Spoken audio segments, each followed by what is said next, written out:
Thank you very much, ladies and gentlemen, dear mayors, dear citizens. It is a true honor for me to welcome you in the House of EU Democracy to celebrate together the Covenant of Mayors entering its 5th year. The European Parliament has played host to the first 3 ceremonies of the Covenant of Mayors, and we are very happy to welcome you back to this House. Allow me to start by welcoming also the President of the Committee of the Regions, Mr. Valcarcel Siso, the President of the European Commission, Mr. Barroso, the former Governor of California and founding Honorary Chair of the R20 Regions of Climate Action, Mr. Schwarzenegger, Vice President and EU Commissioner for the Digital Agenda, Ms. Kroes, the EU Commissioner for Energy, Mr. Oettinger, who will chair during this afternoon. And certainly I would also like to welcome the more than 300 mayors of European cities present in this room. Now, why we invite mayors and why we believe cities are important. Urban areas are home to 4/5 of the EU's population, and certainly they are a major source of carbon dioxide emissions and environmental pollution. Moreover, these are the regions most exposed to the negative effects of climate change. Cities, on the other hand, are also well placed to tackle urban challenges by fostering an integrated policy approach, and they can play a leading role in the transformation of our energy system and in putting Europe on a greener and more sustainable pathway. Of course, the Covenant of Mayors has special relevance and merit in this context, since it concentrates on the efforts of local authorities to put in place sustainable energy policies.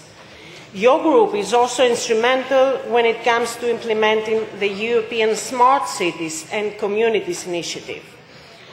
The European Parliament fully supports the Covenant of Mayors, and I indeed welcome the commitment to go beyond the EU's 2020 objectives and to pledge to reduce CO2 emissions by at least 20% through the implementation of sustainable energy action plans and climate protection measures within the mandates of the local authorities concerned. Dear mayors, let me assure you that the European Parliament and all the European institutions are with you, and not just once a year for a ceremony and a family photo. Day by day, we strive to put in place policies that help improve the quality of life of citizens. Let me remind you that in 2009, the European Union adopted the Climate and Energy Package, an ambitious set of measures and policies with its 2020 vision at its core.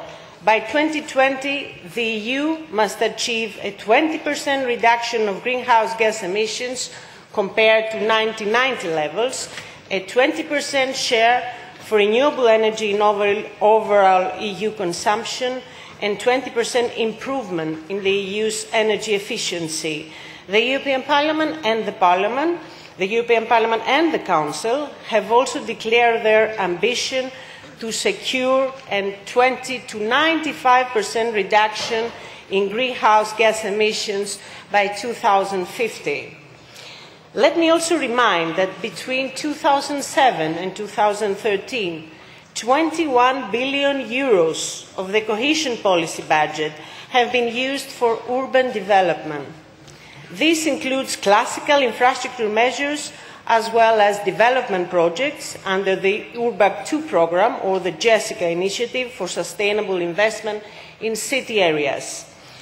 The area of renewable energies has only been discovered, highlighted in recent years, and bears a lot of potential for the upcoming years.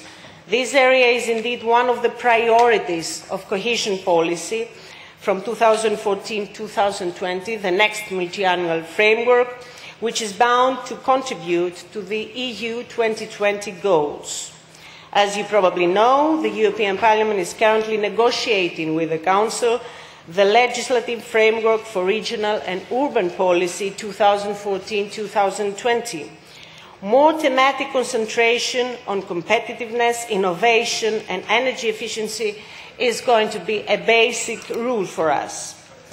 Dear mayors, the EU institutions can provide a framework for action as well as a series of financing schemes to support sustainable energy projects, for example, through the structural and cohesion funds, through the European Investment Bank's various schemes, the Intelligent Energy Europe programme and others.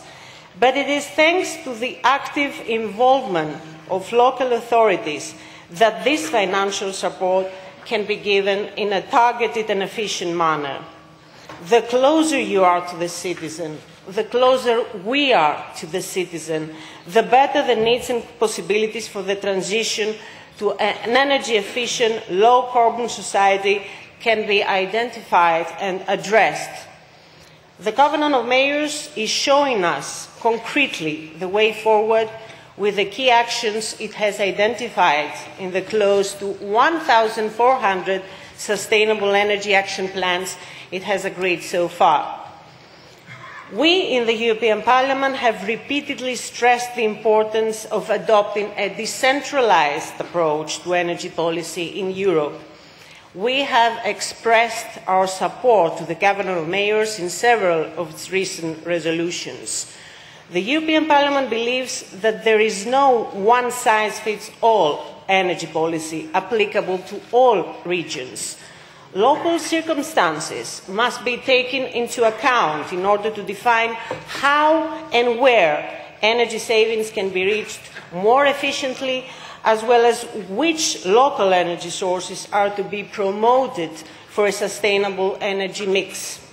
That is why the European Parliament, in its recent resolution of March 2014 on the Energy Roadmap 2050, called for a strategy of regional energy specialisation, allowing regions to develop those energy sources which provide the most efficient means of fulfilling the European 2050 goals. The Parliament acknowledged that each European region should be allowed to pursue an individual plan geared to its situation and its economy. Local planning is a key element to this strategy. The Parliament is also strongly promoting microgeneration and is currently preparing a draft motion for a resolution in that regard. Not only in your action, dear Covenant signatory mayors, enabling to provide good value for money by undertaking initiatives that are well targeted and adapted to local realities and to local circumstances. Your action is also an important lever for local employment and for economic growth, so much needed in Europe and over the globe. Local renewable energy generation and energy efficiency measures, for instance for buildings, create local jobs and reinforce local economies. For that reason, the European Parliament has repeatedly emphasised that the energy transition has a key role to play in supporting regional growth and jobs in both rural and non-rural areas. Dear mayors, there are many examples of good practice across European cities which I believe can and should be promoted further. For example, a number of cities now measure and report their annual emissions and set reduction targets, whilst others are taking the lead in promoting sustainable transport schemes and initiatives to improve the energy efficiency and performance of their buildings. There is also increased focus on smart technologies and integrated policy designs. So I'm looking forward to learning more. We are looking forward in the European Parliament to learning more in the next sessions about the innovative solutions that you have set in a local level. So I'm wishing you a fruitful debate, and I thank you very much for your attention.